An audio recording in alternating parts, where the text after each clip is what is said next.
होली का क्रम 13 तारीख को शायद होली जलेगी, 14 तारीख को गुरंडी रहती है, होली खिलाते हैं। होली में मोटे मोटे ढूंढ जलाए जाते हैं। ढूंढा की राख तैयार होती है, उसका कालापन जो तैयार होता है उसको उठाकर ले आए और कपड़े में उसको छान कर राख तैयार कर 3-4 बार छानने के बाद उस भस्म को 12 बजे से 1 बजे के बीच में शिव जी को समर्पित कर देता है और उस भस्म को उठाकर उसमें घी मिलाकर मस्तक पर तिलक लगाकर चले जाता है। वो जिंदगी में कभी हार नहीं सकता, विजय ही पाता है, उसकी कभी हार नहीं हो सकता।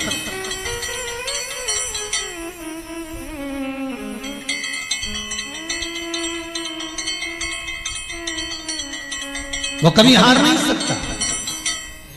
शिव महापुराण की कथा कहती है वो भस्म विजयता को प्रदान करती है। आपको किसी से नहीं करना, किसी के हाथ नहीं जोड़ना, केवल वो भस्म का तिलक लगाकर जिससे आपका काम निकालना है उसके सामने पहुंच जाए, आपको सुख का अनुभव हो जाए, कार्य सिद्ध।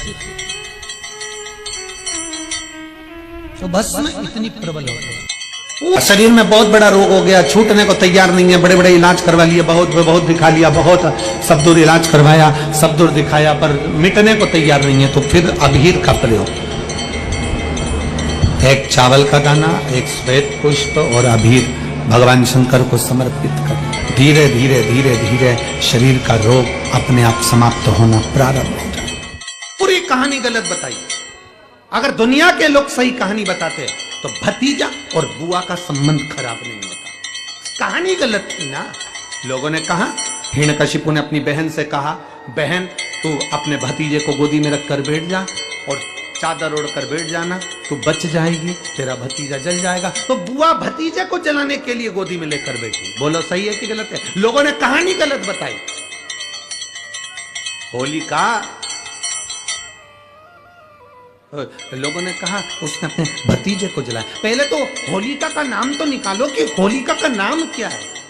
कथा वालों ने कह दिया हिरण्यकशिपु की बहन थी होलिका, वो अपने भतीजी प्रहलाद को गोदी में लेकर बैठ गई। वो प्रहलाद को हाथी के पांव के नीचे डाला, खोलते तेल में डाला, अग्नि में डाला, इसमें डाला, उसमें डाला, नहीं मरा। आखिरी में अपनी बहन से कहा होलिका तो अपने भतीजे को गोदी में लेकर बैठ गया। पहले उस होलिका का असली नाम तो लाओ, जिस होलिका का नाम विष्णु पुराण में ढूंढा लिखा है। क्या नाम लिखा है? ढूंढा। होलिका का असली नाम लिखा है विष्णु पुराण में ढूंढा। इसलिए आज भी होली में लकड़ी नहीं जलाई जाती, मोटे मोटे ढूंढ जलाए जाते हैं, क्योंकि उसका नाम ढूंढा। और ढूंढा बैठी अग्नि में, भतीजे को गोदी में लेकर बैठ गई। उसके पास में एक ब्रह्मा जी की चादर थी, जिसको ओढ़ कर बैठ जाती थी तो आगी में जल नहीं सकती थी। ढूंढा ने देखा चारों तरफ से आगी लग गई, मेरा भतीजा जल जाएगा। तो बुआ को लगा मेरा भतीजा जल जाएगा।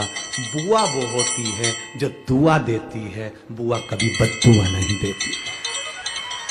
और ढूंढा ने अपनी चादर को उतारा, आगी चारों तरफ से लग गई। बुआ को लगा मेरा भतीजा जल जाएगा, तो अपनी चादर उतार कर अपने भतीजे पे डाल दी और बुआ खुद जल गई, पर अपने भतीजे को नहीं जलने दिया।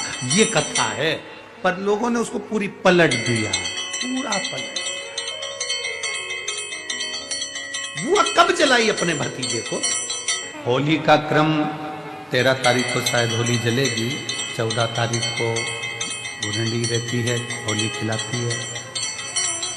पिछले वर्ष थोड़ा सा होली का क्रम रहा, तो अब की बार सब जगह की होली में ना जाते हुए केवल एक होली, वो भी सीहोर की, वो 15 तारीख को महादेव की होली रहेगी। मार्च को महादेव की होली। अपने शिवालयों में शंकर जी शिव मंदिर के अंदर चंदन का जल 1 लोटा अवश्य चढ़ाएं, महादेव की होली अवश्य मनाएं। होली आ रही है, लगी नहीं।